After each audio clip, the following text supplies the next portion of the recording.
안녕하셨습니까? 양영태 TV의 양영태입니다.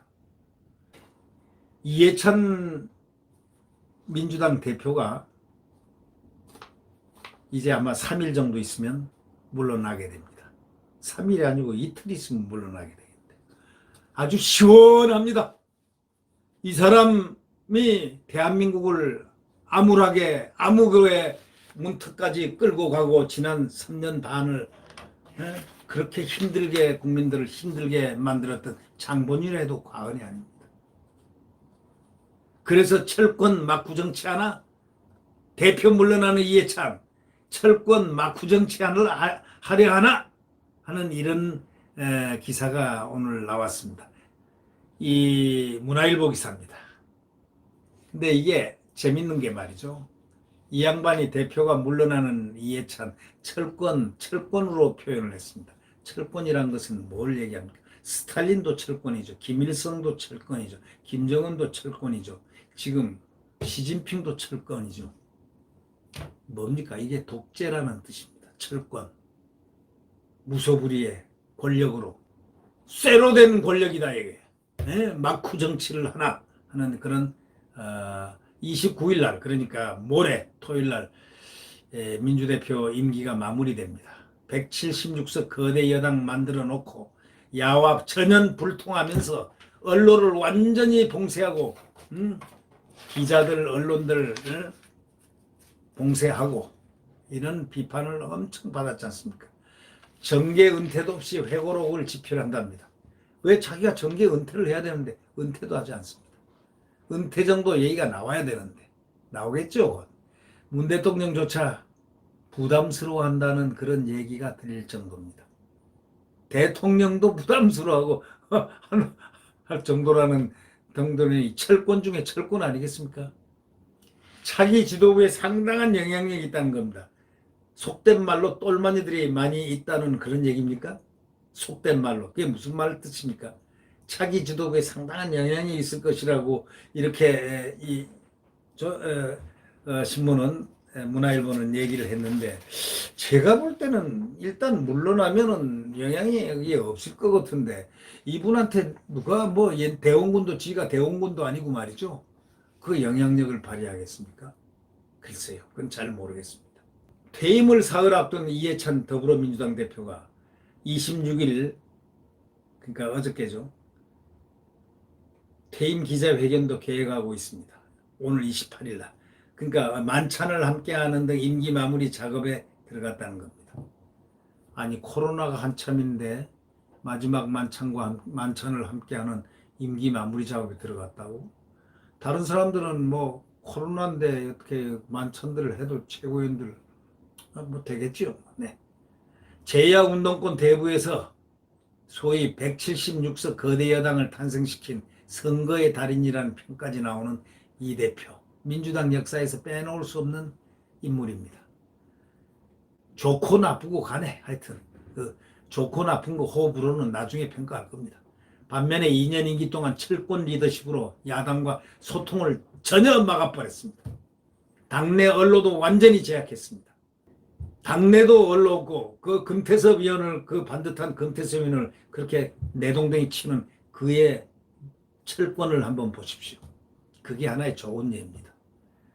공천을 뺏어버린 것도 안 준 것도 모자라서 나중에 징계위원회까지 회부해서 다음번에도 국회의원 못 되도록 징계위원회까지 회부를 시킨 그 잔혹성. 그 잔혹성입니다. 그 잔혹성.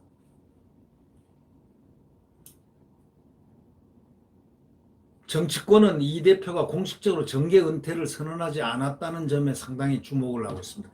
퇴임 이후에도 적지 않은 영향력을 상황 역할을 할 수 있다는 그런 전망이 나온다니 이거는 민주당으로서도 크게 불행한 이야기죠. 이 대표는 이날 국회 열린 최고회에서 차기 지도부를 선출하는 전당대회가 3일 후로 다가왔다. 모든 후보자가 최선을 다해 가진 역량을 다해서 선거에 이기도록 하고 또 누가 선출되더라도 모든 우리 당을 튼튼하게 이끌어 주리라고 확신한다. 아주 제법 진짜 상황 같은 소리를 했습니다. 이 대표는 민주당에서 드물게 2년 임기를 모두 채우고 안정적으로 당을 이끌었다는 평가는 지그들끼리는 받지만 이제 끝나고 나가면은 그 다음부터 서서히 튀어나오는 독재자 이 해찬 당대표 하고 나올 것입니다. 이자는 하고 나올 것입니다. 틀림없이. 벌써 인권위원회가 인권 교육 좀 받아 하고 탁 명령 내렸잖아요.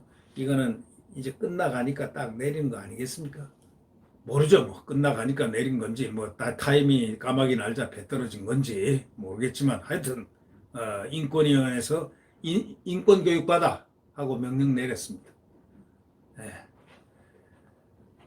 그런데 21대 국회의원 총선거에서 기록적인 압승을 가장 큰 공적으로 꼽는데 정말 그것이 176석이 어떻게 만들어졌나는 앞으로 연구를 많이 해봐야 될 문제가 많습니다.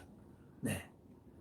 그때 김종인이라는 사람이 지금 차명진 의원을 갖다가 선거를 5일인가 6일 앞둔 사람에게 안 돼! 하고 이렇게 공천을 앗아버렸으니 얼마나 나쁜 짓들을 했습니까? 그런 상황에서 미래통합당을 누가 찍겠습니까? 국민들이. 또 한 사람도 그랬죠. 굉장히 괜찮은 점잖은 사람을 갖다가 두 사람이나 그렇게 하고 참 여러 가지가 운이 대한민국의 국운이 참 안 좋았습니다. 네. 이 김대중 노무현 전 대통령 당선 과정에서도 핵심적 임무 수행하고 뭐 본인 지역구 선거에서도 7선 전승 거두고 등등 선거 기제로 불리고 좋은 말은 다 써놨습니다.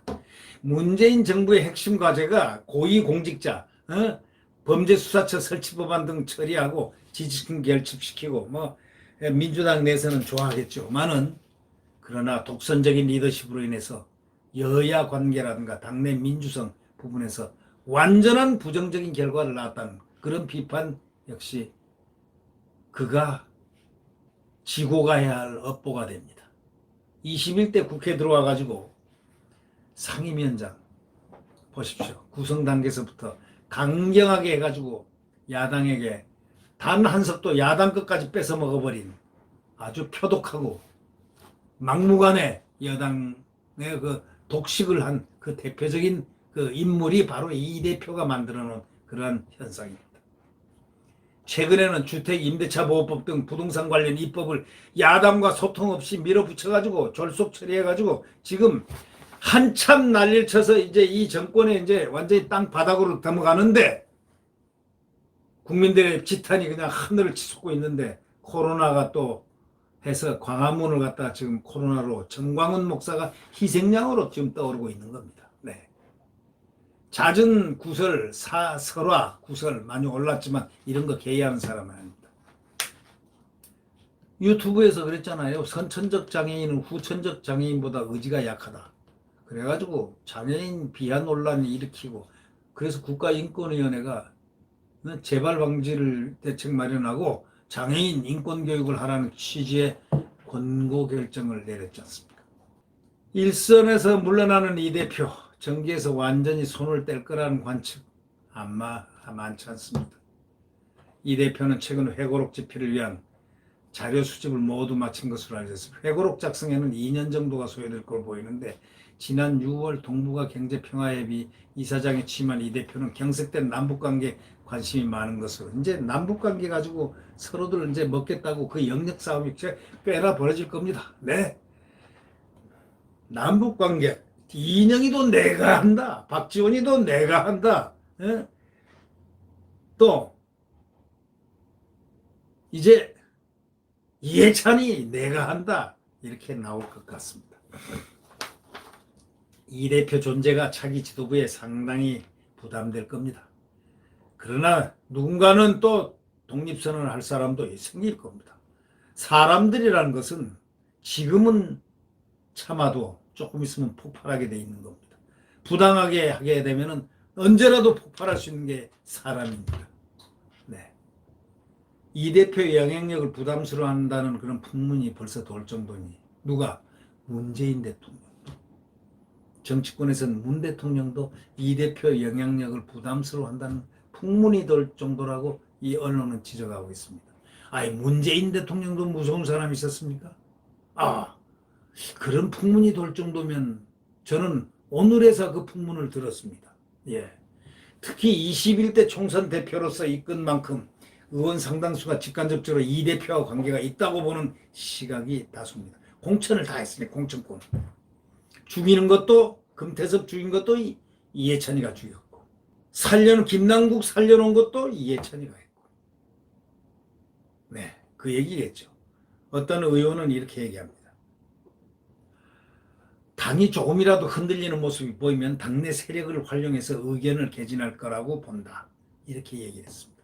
그러니까 막강한 영향력을 행사하겠다는 거고, 앞으로 정치도 계속하겠다는데, 글쎄, 자, 너나 잘해보세요. 이렇게 얘기해 드리고 싶습니다. 네. 내일 태양은 다시 떠오릅니다. 지금 새벽 4시, 5시 가장 추운 시간입니다. 삭풍이 맨살 뚫고 아픔을 주는 고통의 시간, 칠흑 같은 암흑의 시간이 새벽 4시, 5시죠. 그리고 조금 지나면 먼동에서 뭐가 터오를까요? 동이 터오릅니다. 해오름. 희망의 해오름이 터오른 대한민국, 자유민주 대한민국이 떠오른다는 이야기입니다. 좌절하거나 슬퍼하거나 화낼 필요는 없습니다. 그러나 분노는 해야 됩니다. 광화문에 모였던 그 국민들의 그 함성, 그건 분노의 함성이었습니다. 비록 미래통합당 주호영이가 야단을 하고 미래통합당하고 광화문하고 관계가 없다고 소리를 치고 있지만 그자도 조금 머지않아서 자기의 고향으로 돌아갈 날이 있겠죠. 네.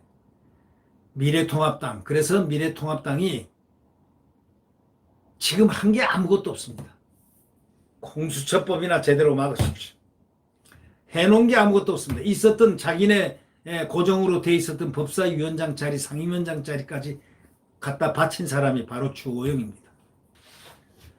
이런 것을 보면서 이런 사람들은 항상 있어 왔습니다. 역사를 볼 때 이런 모션을 쓴 사람들이 많이 있어 왔습니다.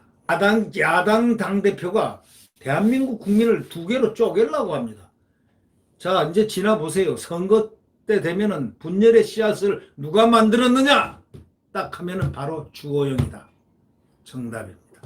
네. 반드시 이제는 국민들이 분열 안 할 수가 없는 이런 상황으로 내몰아가고 있습니다. 어저께도 또 비난하고 며칠 전에도 비난하고 계속 비난합니다. 네. 구독 버튼과 엄지를 눌러주시면 감사하겠습니다. 안녕히 계십시오.